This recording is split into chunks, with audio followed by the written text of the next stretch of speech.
الحمد لله منشد الخلق من عدم ثم الصلاة على المختار في القدم مولاي صل وسلم دائما أبدا على حبيبك خير الخلق كلهم پڑھیے الصلاة والسلام عليك يا سيدي يا رسول الله وعلى آلك وأصحابك يا سيدي يا حبيب الله الصلاة والسلام عليك يا سيدي يا رحمة للعالمين وعلى آلك وأصحابك يا سيدي يا شفيع المذنبين۔ اللہ تبارک و تعالیٰ کے فضل و کرم سے ہم نے نماز فجر با جماعت ادا کی، درس قرآن میں ہم سب شرکت کر رہے ہیں۔ میرا اللہ ہم سب کی حاضری اپنی پاک بارگاہ میں قبول فرمائے۔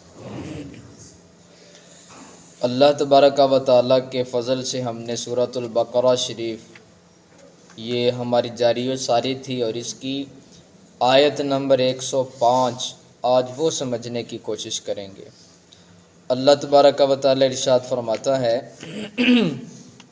ما یود الذین کفروا من اہل الکتاب ولا المشرکین، ہرگز نہیں پسند کریں گے کفار اور مشرکین، اہل کتاب میں سے کفار اور مشرکین کبھی بھی یہ پسند نہیں کریں گے ان ینزل علیکم من خیر من ربکم، کہ اتاری جائے تم پر کوئی بھلائی تمہارے رب کی طرف سے، وہ تمہارا بھلا کبھی بھی پسند نہیں کر سکتے۔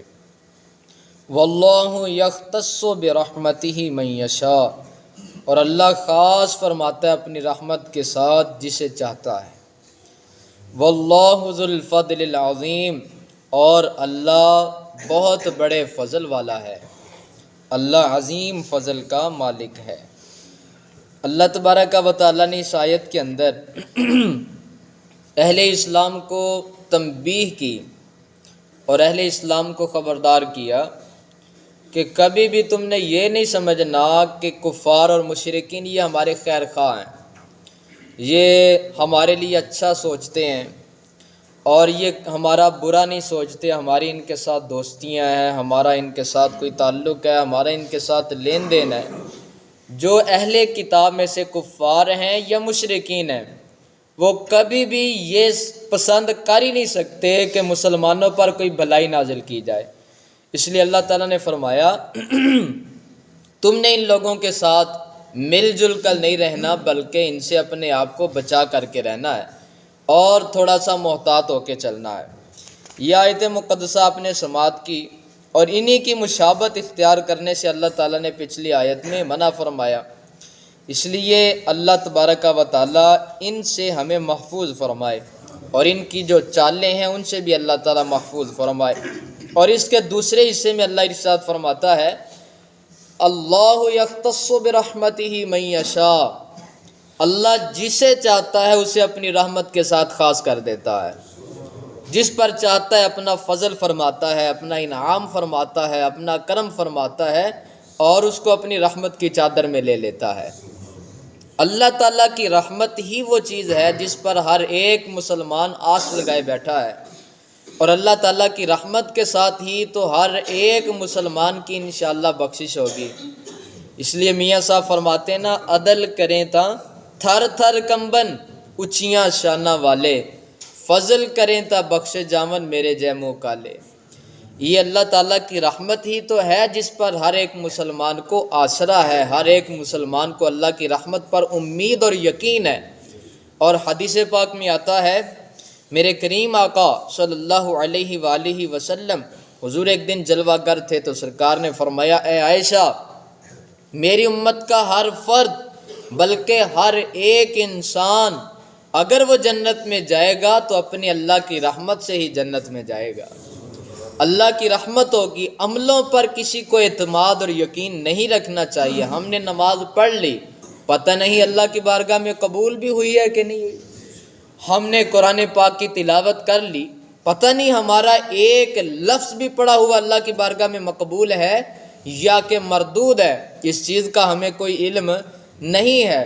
ہم جو بھی عمل نیک کرتے ہیں ہمیں امید ہوتی ہے کہ انشاءاللہ اللہ قبول فرما لے گا اپنی رحمت کے ساتھ، لیکن ان عملوں کی وجہ سے ہماری نجات نہیں ہوگی۔ ہماری نجات ہوگی، جنت میں داخلہ ہوگا تو اللہ تعالیٰ کی رحمت سے ہی جنت میں داخلہ ہوگا۔ تو سیدہ عائشہ صدیقہ رضی اللہ تعالیٰ عنہا عرض کرتی ہیں، کہتے ہیں یا رسول اللہ، ہر ایک اللہ کی رحمت سے جنت میں جائے گا؟ تو فرمایا ہاں ہاں۔ عرض کیا یا رسول اللہ، کیا آپ بھی اللہ کی رحمت سے ہی جنت میں جائیں گے؟ تو پیارے آقا ارشاد فرماتے ہیں، کہا ہاں ہاں، میں بھی اللہ تعالیٰ کا بندہ ہوں اور میں بھی اپنے اللہ کی رحمت سے ہی جنت میں جاؤں گا، اور میں بھی اگر جنت میں جاؤں گا تو اپنے اللہ کی رحمت سے ہی جنت میں جاؤں گا۔ اس لیے اقبال نے کہا تھا اللہ تعالیٰ کی بارگاہ میں یوں التجا کرتے ہوئے، اور ایک طریقہ ہمیں بتایا، کہا تو غنی از ہر دو عالم من فقیر، روز محشر عذر ہائے من پذیر، گر تو می بینی حسابم ناگزیر، از نگاہ مصطفیٰ پنہاں بگیر۔ کہتے ہیں یا رب العالمین، تو سارے عالم سے غنی ہے اور تو سارے عالم کا داتا ہے، سارے عالم کو عطا کرنے والا ہے، اور ساری کائنات تیری محتاج ہے، اور یا رب العالمین تو کسی کا محتاج نہیں ہے۔ تو غنی ہے از ہر دو عالم، تمام کائنات سے تو غنی ہے، من فقیر، لیکن میں محتاج ہوں، میں تیری رحمت کا محتاج ہوں، تیری رحمت کا سہارا تلاش کرتا ہوں۔ اور اگلی بات بڑی خوبصورت انہوں نے پیش کی، وہ یہ کہتے ہیں یا اللہ، اگر حساب لینا ضروری ہو قیامت کے دن، گر تو می بینی حسابم ناگزیر، تو یا رب العالمین اگر میرا حساب ضروری ہو اور اس کے بغیر کوئی چارہ نہ ہو میری بخشش کا، تو ایک کرم فرمانا، قیامت کے دن میرا حساب سرکار کی نظروں سے مجھے پوشیدہ کر کے لینا۔ میں سرکار مدینہ کی نظروں کا سامنا نہیں کر سکوں گا، میں حضور کے سامنے کیسے آ سکوں گا؟ اور اللہ حضرت ارشاد فرماتے ہیں، نہ وہ خود روتے جائیں گے، ہم کو ہنساتے جائیں گے۔ یہ سرکار کی کتنی بڑی رحمت ہے، قیامت والے دن آپ کے لیے اور میرے لیے میرے کریم آقا رو پڑیں گے اللہ کی بارگاہ میں، اور سر سجدے میں رکھ کے اپنے اللہ تعالیٰ سے اپنی امت کی مغفرت طلب کریں گے۔ اور ذرا سوچیں تو صحیح، آپ اور میں، ہماری اوقات ہی کیا ہے کہ سرکار ہمارے لیے اللہ تعالیٰ سے بخشش کی دعا کریں گے اور خود رو پڑیں گے، اس لیے کہ میرے جو امتی ہیں، میرے سے جو محبت کرنے والے ہیں، وہ ہنستے اور مسکراتے ہوئے جنت میں چلے جائیں۔ جب سرکار سر سجدے میں رکھیں گے، اللہ تعالیٰ نے قرآن میں فرمایا وَلَسَوْفَ يُعْتِيكَ رَبُّكَ فَتَرْضَىٰ، اے میرے حبیب، آپ کا رب آپ کو اتنا عطا کرے گا، اتنا عطا کرے گا کہ آپ راضی ہو جائیں گے۔ تو پیارے آقا نے عرض کیا یا رب العالمین، میں اس وقت تک راضی نہیں ہوں گا جب تک میرے ہر ایک امتی کو جہنم سے نکال کر کے جنت میں داخل نہیں کر دیتا۔ تو اللہ تبارک و تعالیٰ مصطفیٰ جان رحمت کو جب سرکار سر اپنا سجدے میں رکھیں گے، اللہ تعالیٰ سے دعا کریں گے، اللہ تعالیٰ ارشاد فرمائے گا یا محمد صلی اللہ علیہ وسلم، اے میرے پیارے حبیب، سل تعطا واشفع تشفع ارفع رأسک، اللہ فرمائے گا میرے حبیب اپنا سر تو سجدے سے اٹھائیے، آپ مانگتے چلے جائیے، ہم آپ کو عطا کرتے چلے جائیں گے، آپ شفاعت فرماتے چلے جائیے، ہم آپ کی شفاعت قبول کرتے چلے جائیں گے، آپ اپنے جس امتی کا نام لیں گے، جس امتی کے امتی ہونے کی مہر مصطفیٰ جان رحمت لگائیں گے، ہم اس کو ضرور جنت میں داخل کر دیں گے۔ اس لیے آپ کو مجھے اگر کوئی سہارا ہے، کوئی آسرا ہے، کوئی امید ہے، کوئی توقع ہے، تو وہ مصطفیٰ جان رحمت صلی اللہ علیہ وسلم پر ہے۔ اس لیے اللہ تعالیٰ کی رحمت پر ہمیں یقین ہے، اور اللہ کی رحمت حضور ہی تو ہیں، وَمَا أَرْسَلْنَاكَ إِلَّا رَحْمَةً لِّلْعَالَمِينَ، اللہ فرماتا ہے میرے حبیب، ہم نے آپ کو تمام جہانوں کے لیے رحمت بنا کے بھیجا ہے۔ اور کریم آقا صلی اللہ علیہ وسلم رحمت خداوندی ہیں، اور اللہ تبارک و تعالیٰ کے نور کا، اللہ تعالیٰ کے فضل کا، اللہ کے کرم کا مظہر ہیں۔ اس لیے آئیے ہم اپنے محبوب اقدس صلی اللہ علیہ وسلم سے اپنا رشتہ محبت اس کو مضبوط کریں، اور سرکار سے جو غلامی کا ہمیں دعویٰ ہے، آئیے اس کی کچھ عملی دلیل پیش کریں۔ جو بے نمازی ہیں بھائیو، وہ نمازی بن جائیں، جنہوں نے کبھی قرآن کی تلاوت نہیں کی وہ قرآن پاک کو کھول لیں۔ اگر پڑھنا نہیں آتا تو قرآن تو ایک ایسی خوبصورت کتاب ہے، اس کو پکڑنے کا علیحدہ ثواب ہے، اس کی زیارت کرنے کا علیحدہ ثواب ہے، اس کو پڑھنے کا علیحدہ ثواب ہے، اس کو سننے کا علیحدہ ثواب ہے، اور اس قرآن پاک پر عمل کرنے کا تو پھر علیحدہ ہی ثواب ہے۔ اس لیے قرآن پاک کا ہر حرف ہمیں ہدایت عطا کرتا ہے، ہمیں روشنی عطا کرتا ہے، ہمیں اپنے رب تعالیٰ کی طرف متوجہ کرتا ہے۔